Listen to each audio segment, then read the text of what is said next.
So hello dear army, क्या हाल है आप लोगों का। मैं हूं कासिम फरहान और आप लोग देख रहे हैं dear facts channel. So guys, आज का वीडियो बहुत इंटरेस्टिंग होने वाला है बिकॉज मैं आज आप लोगों को फुल प्रूफ के साथ बताने वाला हूं क्या आखिर नोबिता की शादी फ्यूचर में किससे होने वाली है। और उसके साथ साथ आपको ये भी बताऊंगा कि अगर नोबिता की शादी जैको से होने वाली थी पहले एपिसोड में, तो सेवाशी कैसे आया। वहां तो कोई मोटा सा जैको जैसा बच्चा आना चाहिए था। तो इन दोनों के मैं अपने ओपिनियंस के आंसर देने वाला हूँ, नॉट ऑफिशियल, लेकिन मेरा खुद का ओपिनियन। अगर आपको पसंद आता है वीडियो को लाइक शेयर कमेंट और चैनल को सब्सक्राइब कर देना। So let's go.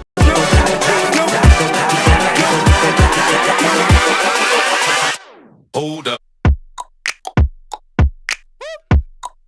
तो गाइस, सबसे पहले हम लोग बात कर लेते हैं सबके स्टार्ट के बारे में। तो स्टार्ट में जो पहला एपिसोड था उसके अंदर आप लोगों ने देखा था कि नोबिता ऐसे बैठा है और उसी टाइम पे सेवाशी और डोरेमोन आ जाते हैं और नोबिता को बताते हैं कि उसकी शादी फ्यूचर में जैको से होने वाली है और इसी वजह से वो बहुत ज्यादा गरीब है। लेकिन गाइस, ये भी एक सवाल है कि अगर उसकी शादी जैको से होने वाली है तो सेवाशी कैसे एग्जिस्ट कर रहा है। सेवाशी जो है उसको एक मोटा सा जैको टाइप का बच्चा होना चाहिए था जैसा उसने फोटोग्राफ में दिखाया। तो इसका बेसिकली रीजन क्या, इन माई ओपिनियन, क्योंकि वो फ्यूचर में और फ्यूचर में डोरेमोन की वजह से नोबिता की शादी शिजुका से हो जाती है। इस वजह से सेवाशी जो है वो चेंज नहीं है, वो सेवाशी ही है। और ताकि फ्यूचर चेंज ना हो जाए इसलिए वो डोरेमोन को लेकर आया है ताकि वो नोबिता की शादी शिजुका से ही रखे। क्योंकि सिंपल सी बात है गाइस, अगर नोबिता की शादी जैको से होती तो जो सेवाशी है वो कभी भी एग्जिस्ट ना करता बिकॉज नोबिता की शादी जैको से हुई होती। सो बेसिकली मुझे नहीं लगता कि जैको की शादी नोबिता से हुई है। लेकिन उसके अलावा भी अगर मैं आपको बताऊं तो जैको जियान की छोटी बहन है और वो उसके लिए कुछ भी कर सकता है और वो उसकी शादी जबरदस्ती भी नोबिता से करवा सकता है। पर मुझे ऐसा नहीं लगता कि फ्यूचर में ना जैको इंटरेस्टेड होगी नोबिता से शादी करने के लिए। अब मुझे पता है काफी लोग जो है वो इस बात पर डिसएग्री करेंगे कि जैको जो है वो काफी बार नोबिता को लाइक करने का हिंट देती है और वो नोबिता को अपने साथ पेंटिंग्स बनाने के लिए बुलाती है। सो गाइस, ऐसा नहीं है। वो बचपन की जैको होती, छोटी जैको। बड़े होकर वो सिर्फ अपने काम पर फोकस करती है, अपनी बुक्स वगैरह लिखती है, कॉमिक्स लिखती है। जैसे कि आपने एक एपिसोड में देखा होगा कि फ्यूचर के अंदर नोबिता जो है वो उसकी एक एनुअल डे पर गया होता है, फंक्शन पे, जहां पर वो उसकी बुक के बारे में बात कर रहे होते हैं। सो मेरे हिसाब से उसने पूरा अपना फोकस कैरियर पे ही रखा था और मेरे हिसाब से जैको की नोबिता के साथ शादियां होने के 0% चांसेस हैं। और उसके अलावा अगर मैं आपको सेवाशी वाली बात को बताऊं तो मुझे लगता है सेवाशी ने नोबिता को डराने के लिए वो फोटोग्राफ्स दिखाए थे जैको वाले, ताकि वो जो है डर के काम करना शुरू कर दे और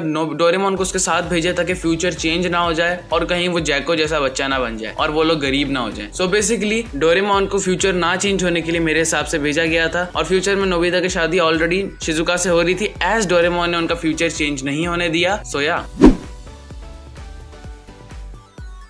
सो गाइस, अब बात कर लेते हैं शिजुका के बारे में। तो शिजुका की नोबिता के साथ शादी होने के चांसेस 95% है। अब आप कहोगे 5% चांसेस क्यों नहीं है। सो गाइस, 5% चांसेस हैं फ्यूचर चेंज होने के, लेकिन वैसे ये 5% चांस बहुत कम होने हैं। लेकिन ये 5% के भी 0% चांस हो सकते हैं बिकॉज नोबिता के साथ डोरेमोन है जो कि उसका फ्यूचर चेंज नहीं होने देगा। वो पूरी मेहनत कर देगा, गैजेट्स लाएगा ताकि फ्यूचर चेंज ना हो। और अभी तक आपको सेवाशी में कोई भी चेंज नहीं दिखा फ्यूचर के अंदर, ना नोबिता के फ्यूचर में। जब भी नोबिता और डोरेमोन फ्यूचर में गए हैं उसकी कभी भी वाइफ जैको या कोई और लड़की नहीं हुई है, हमेशा उसकी वाइफ शिजुका ही दिखाई गई है। उसके अलावा अगर मैं आपको एक और प्रूफ दूं तो वो है स्टैंड बाय मी 2 का। आप लोगों ने देखा होगा स्टैंड बाय मी 2 के अंदर वो दोनों शादी कर रहे होते हैं और एंड ऑफ द मूवी वो दोनों शादी कर लेते हैं। और ऐसा एक नहीं कई एपिसोड्स में हुआ है जहां वो दोनों शादी कर चुके हैं, हम लोगों को दिखाया गया है। इसलिए 95% चांस है कि नोबिता की शादी सिर्फ शिजुका से ही हो सकती है। उसके अलावा अगर मैं बात करूं तो काफी लोग कहते हैं यार ये जो हनी बी वाला एपिसोड था, मैच मेकिंग बीज वाला जो एपिसोड था, जिसके अंदर जो मैच मेकिंग बीज है एंड में नोबिता और जैको की शादी करवाने के लिए चले जाते हैं। मैं और शिजुका हमेशा अच्छे दोस्त बनकर रहेंगे।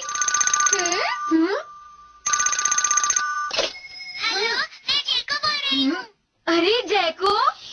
तो बेसिकली गाइस, इस एपिसोड में ये हुआ था, जो लोग नहीं जानते हैं, मैच मेकिंग बीस काम करती हैं कि उसके अंदर आप कोई भी विश बोलते हो, कोई भी बात बोलते हो तो उसको सच करते जाती हैं। जिन भी दो इंसानों के बारे में है उन लोगों को काटती हैं और वो बात सच हो जाती है। जैसे इसमें नोबिता ने कहा था कि मैं शिजुका के साथ बैठना चाहता हूँ, तो उसने नोबिता और शिजुका के ऊपर अपना डंक मारा था और वो दोनों साथ बैठ गए थे। लेकिन एपिसोड के एंड में वो कह रहा था कि मैं शिजुका से शादी करना चाहता हूँ, मैं और शिजुका हमेशा अच्छे दोस्त बनकर रहेंगे। लेकिन वो गलती से उस टाइम पे जैको का कॉल आ जाता है और वो जैको बोल देता है। नोबिता और जैको के ऊपर जाके बैठ जाती हैं। लेकिन गाइस, आप लोग देख सकते हो ये बिल्कुल एक फन सीन था, इसको आगे बिल्कुल भी कंटिन्यू नहीं किया गया है। ये डोरेमोन के एपिसोड्स में एक फन सीन्स आते रहते हैं। जैसे एक सीक्वेंस एपिसोड के अंदर मैंने बताया था कि वो किसिंग वाला सीन था, वो भी बिल्कुल एक कॉमेडी था, एक आप लोगों को दिल बहलाने के लिए, आप लोगों को एकदम डरा देने के लिए भी था कि आप लोग जरा डर जाओ और उसके बाद सब कुछ नॉर्मल हो जाता है। सो बेसिकली इन चीजों को कुछ एपिसोड्स में दिखाया जाता है, ये सिर्फ फन सीन्स होते हैं और बाद में इन सीन्स को कंटिन्यू नहीं किया जाता, वरना फ्यूचर में कभी ना कभी हमें जैको देखने को मिलती है। लेकिन आप नोट करो कि फ्यूचर में आपको कभी जैको नहीं देखने को मिली, हमेशा आपको शिजुका ही देखने को मिली है। और डोरेमोन जो है वो फ्यूचर को ना चेंज करने के लिए मेरे हिसाब से आया और वो फ्यूचर जो है चेंज नहीं होने देगा, जिस वजह से नोबिता की शादी शिजुका से होगी। तो जी हाँ गाइस, ये था आज का वीडियो। उम्मीद आपको समझ आ गया होगा सारा कुछ। अगर नहीं आया है तो अपना ओपिनियन भी कमेंट्स में बताओ और जो बात नहीं समझ में आई कमेंट्स में पूछो। मिलता हूँ सेकंड वाली बेहतरीन मजेदार वीडियोस में, तब तक के लिए गुड बाय।